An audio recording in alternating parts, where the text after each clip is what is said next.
how to be an artist. In this video, I'm going to tell you about all the mistakes I made when I first started working as an artist so you can avoid making them yourself.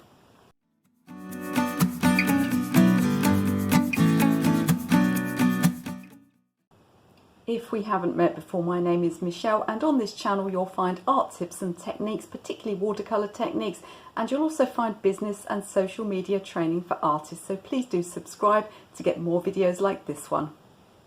Now, when I started working as an artist, I had no idea what I was doing and I made a lot of mistakes. I got some things right as well, but in this video I'm going to tell you about some of the biggest mistakes I made, and whether you're a professional artist or whether you're just a hobby artist, you're going to find that avoiding these mistakes is going to save you time and money, so let's get started.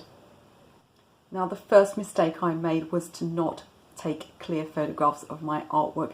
So whether you work professionally and you're going to be selling your artwork, or whether you're just going to be giving it to friends or maybe putting it in for charity auctions to raise a bit of money for your favourite charity, there will come a time when some of your artwork is no longer available to be seen by you.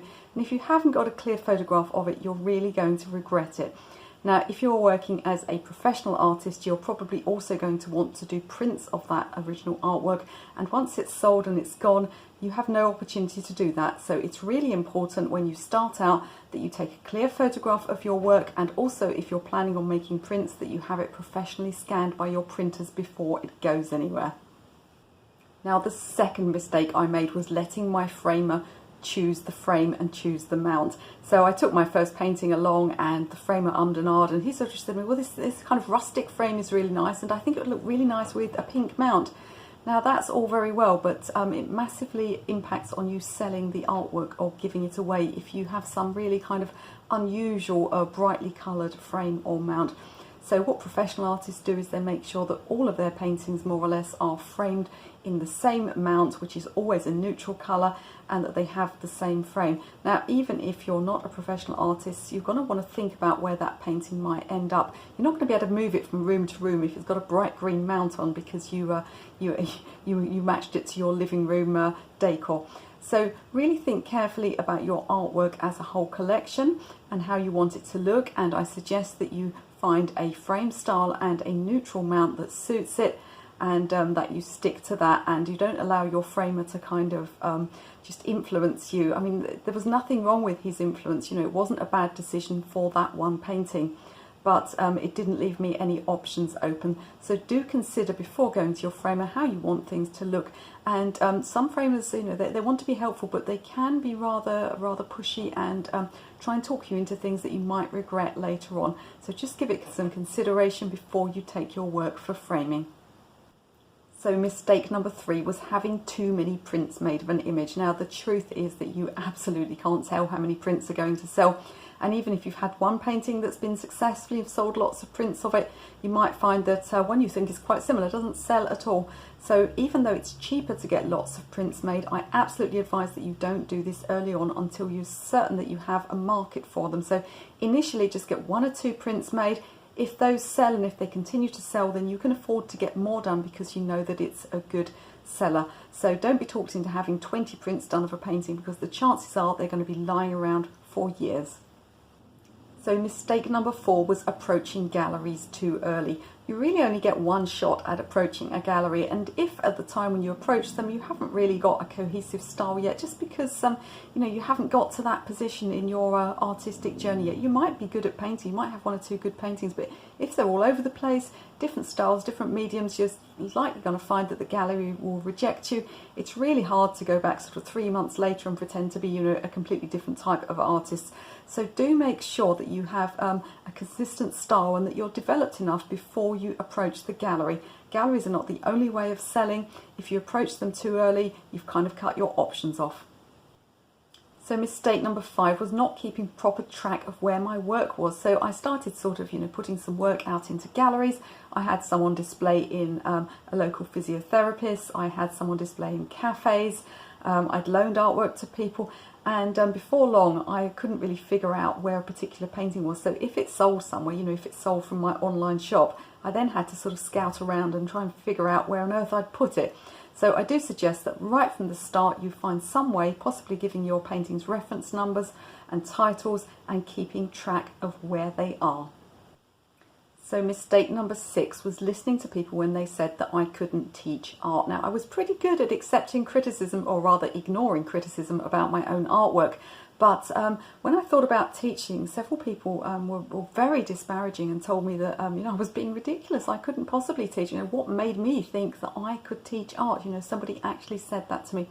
And it did put me off starting my own classes for a while. So it's only once you try to teach that you will understand whether or not you're any good at it. So, don't listen to people who really aren't in the industry at all. If you need advice, I suggest you take advice from a professional business mentor, or at least from other artists that work in the industry. Mistake number 7 was being inconsistent with frame size. So what I would do is I'd make a painting in whatever size, and then I'd go and get a bespoke frame made for it. Now, after a while, either it wouldn't sell, or I had moved on. I no longer thought that that artwork was good enough to be in a frame, and I was completely stuffed because I then had to try and make another picture the same size as that particular frame. So what I do now is I still have my frames made to bespoke sizes, but I stick to a set range of sizes that suit me very well. And I know that I can just swap my paintings in and out of those frames. So if a painting doesn't sell, and gallery owners and local shows, they always want new work, all the time new work. So if I've got older work, it hasn't sold, I can take it out of the frame, I can list it in my online shop and put new stuff in the frames. Mistake number 8, and this one cost me an awful lot of money actually, was renting a shelf in shops. So it's become a bit of a fashion in the last 20 years or so to have businesses that rent space to artists and crafters. Now, I am not going to tell you that this never works, because I have a friend who actually, she has a multifaceted art business, and this works for her very well.